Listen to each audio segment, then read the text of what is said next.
दोस्तों, भारतीय रेलवे इस साल 2024 में रेलवे में कई प्रकार के बदलाव लगातार करती जा रही है, जिससे लोगों को काफी ज्यादा फायदा होने वाले हैं। जो लोग जनरल में सफर करने वाले हैं उन लोगों के लिए भारतीय रेलवे ने इस सौगात दी है कि सभी एक्सप्रेस और सुपरफास्ट ट्रेनों में कोचों की संख्या बढ़ाती जा रही है और साथ में जो लोग एसी में सफर करने वाले लोग हैं उन लोगों के लिए भी भारतीय रेलवे ने एक नोटिफिकेशन जारी किया है, जिसमें बताया गया है कि अब एसी में सफर करने वाले लोग अब उनका सफर महंगा होने वाले हैं, क्योंकि एसी में सफर करने वाले लोगों को अब ज्यादा पैसे पे करने होंगे। तो कब से ये नियम भारतीय रेलवे लागू करने वाली है और किन किन एसी डब्बे के रेलवे बढ़ाने वाली है, इस वीडियो के अंदर मैं आपको फुल डिटेल जानकारी देने वाला हूं। तो दोस्तों, अगर आप चैनल पर नए हैं तो चैनल को सब्सक्राइब कर लीजिए और वीडियो अच्छा लगे तो वीडियो को लाइक जरूर कर दीजिएगा। चलिए इस डिटेल वीडियो को शुरू करते हैं। दोस्तों, ट्रेन देश की लाइफ लाइन जीवन रेखा अगर कहें तो कम नहीं है। किसी जिले में मेंटेनेंस के लिए भी कुछ घंटे तक ट्रेन सेवा अगर रोक दी जाती है तो कोहराम मच जाता है। ट्रेन के साथ एक और अच्छी बात यह है कि इसमें वायु मार्ग ही नहीं बल्कि सड़क मार्ग के मुकाबले किराया काफी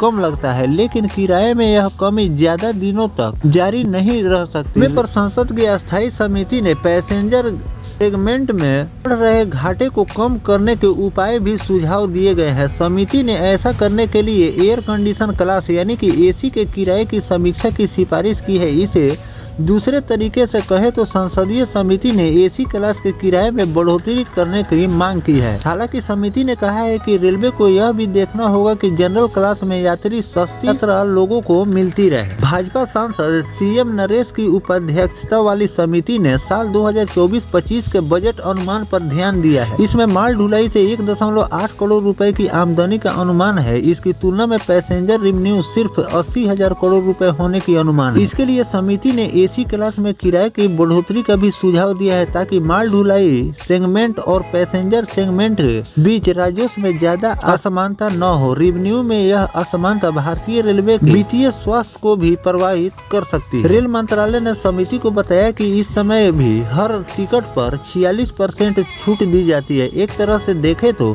रेलवे पैसेंजर सेगमेंट में हर साल करीब 56,993 करोड़ रुपए की रियायत देती है। इसे देखते हुए समिति ने रेलवे को यात्रा राजस्व बढ़ाने के लिए विभिन्न ट्रेनों वर्गों में किराए की विस्तृत मूल्यांकन की आवश्यकता पर बल दिया है। समान श्रेणी की यात्रा आम लोगों के लिए सुलभ रहनी चाहिए। वरिष्ठ नागरिकों को मिलने वाली रियायत को फिर से लागू करना।